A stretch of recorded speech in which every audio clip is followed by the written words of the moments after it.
Mr. Transformers 96 here with another video review. This time we have from Marvel Legends. It is the Cull Obsidan Build-A-Figure wave, and it's a Build-A-Figure himself. Very excited to finally complete this one. This is one I've been trying to complete for a long time now. Just as a breakdown of what I ended up doing with the wave, I purchased 4 of the figures. Malekith, Wasp, Ant-Man, and Black Widow I did purchase. And then the Black Knight character, I just purchased his Build-A-Figure piece online. And then with Thor was actually the Build-A-Figure piece that came with him was graciously given to me by somebody who on YouTube, his name is Blaine Smith, but he did reach out to me on Instagram for this, and he sent it to me just you know, because he had it and he just wanted to send it because he knew I was looking for it. I thought it was incredibly nice. He also sent me a custom extra head for Cull Obsidan with some more accurate paint on it, and then he also sent me a custom figure as well. So a big shout out to him. Absolutely check his channel out. I will have the link for it in the description of this video, and I will show you that custom head later on in this video. So again, big shout out to him, and thanks so much because he helped me complete this Build-A-Figure. So I am incredibly excited to finally complete this one. I really do enjoy the Children of Thanos, the Black Order members. I'm very disappointed that we unfortunately only have 2. However, that's like 2 more than I expected to get before any of these were shown. So I can't be too disappointed, of course, because again, really didn't expect to get any of the Black Order members before the figures started being shown for Infinity War. But we do have Cull Obsidan, which, to be honest, is the member that I would least expect to get if we were going to just get one. So crazy, but it's pretty nice that they did end up making him. So let's talk about him. First of all, this is an inaccurate figure. I'm going to go into that heavily, but just talking about it as a figure himself, I really like the figure itself. I think that it's great. The head sculpt, I'm a big fan of. I really do like the intricate detail throughout him. You know, obviously they're showing a lot of skin on this character, and it does make for some really great detail because there's some really nice detail there. I like the spinal work. I think that looks really cool, like the mechanical spine pieces and everything. I think it's very nice. This, if you wanted to, you could probably, with some extra sculpting and then painting, of course, and then a new head sculpt, you could really make this a pretty easy custom for Abomination. I feel like he really lends himself to that, especially just the way that his posture is on his feet. You sculpt in like the little bone piece, and then you've got yourself an Abomination. And then being the fact that the spine is so defined, it would be very easy just to do some extra little sculpting pieces on him and really make yourself a nice looking Abomination figure, to be honest. So I think that is pretty cool, and it would be like in scale, like that's just about as big as Abomination would be. So I mean, it would be perfect. To be honest, I'm almost tempted myself, if this wasn't a Build-A-Figure, if this was just a figure that you could go buy, I would go buy another one and probably do that custom personally. But since it's a Build-A-Figure, it's a little hard to get, so it'll be hard just to get one just to customize. But I do like the detail throughout it. I think it's very nice. It is obviously very organic with his body, mixed in with some technological or at least armor pieces that aren't your typical kind of like Savage armor pieces. They're very advanced, it would look like.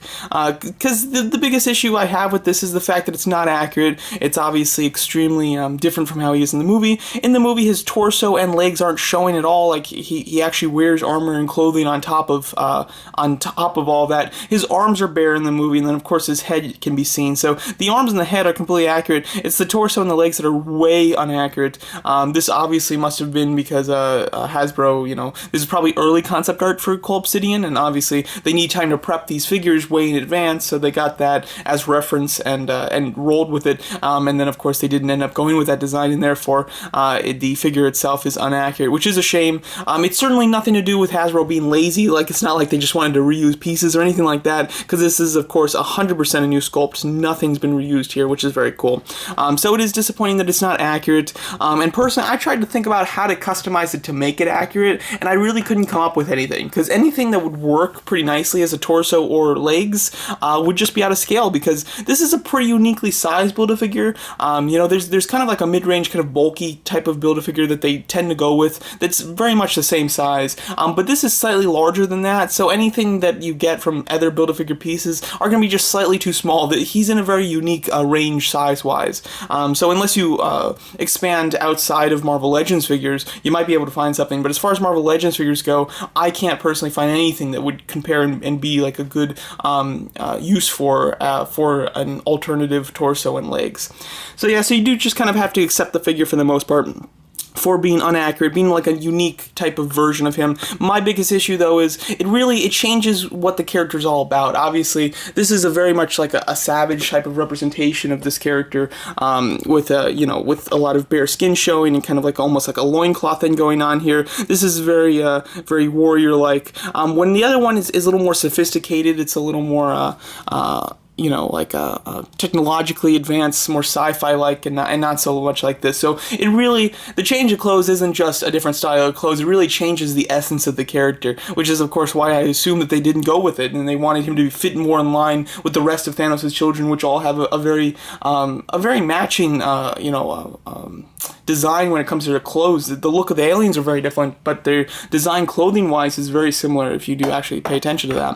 But a little size comparison, I'll give you a ton of size comparisons actually, because again, this is a very interesting Build-A-Figure size-wise. So, standing him up here against Thanos, as you can see, Cull Obsidian towers over Thanos. He really does. Not only is he like significantly taller than him, but he's significantly bulkier than him too, which I think is very interesting. And as you can see, like Thanos' legs are pretty close together. I have Cull Obsidian's legs a little further out, and he still towers over him. So he's much larger, which is accurate. Like I really feel like this Cull Obsidian is in scale, which is nice.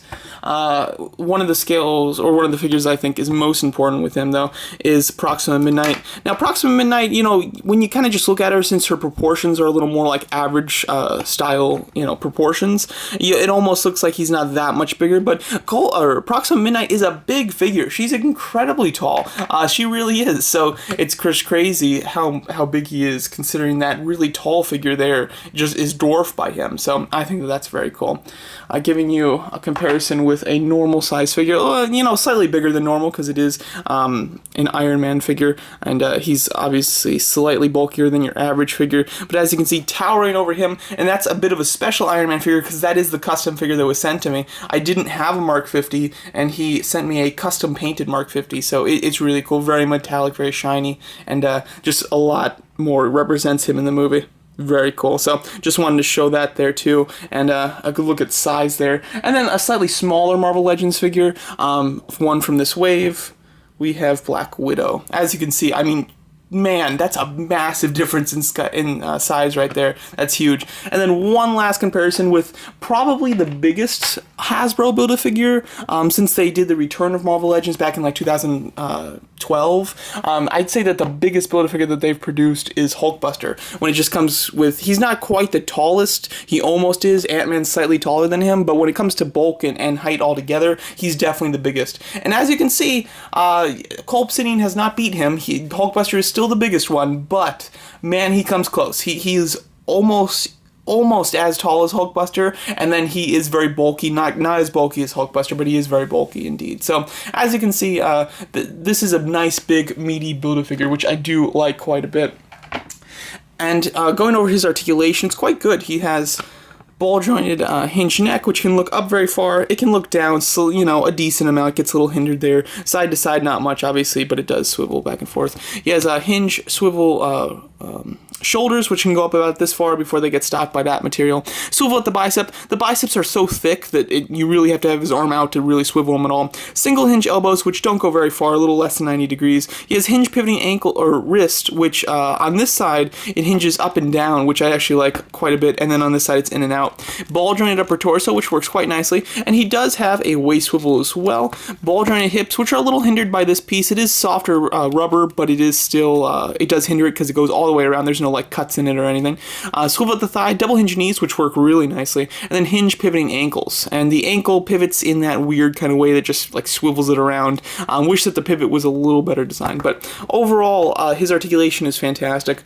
And then one of the big things I like about this one too is the fact that it is you only need 6 figures to complete him, which is really nice considering he's so big. And a lot of times, even with smaller Build-A-Figures, they'll make you buy 7 or sometimes even 8 to build them. So to have one like this that's massive, sorry, the head is the hardest part to put on, especially when you're like, don't have it close to you, there you go.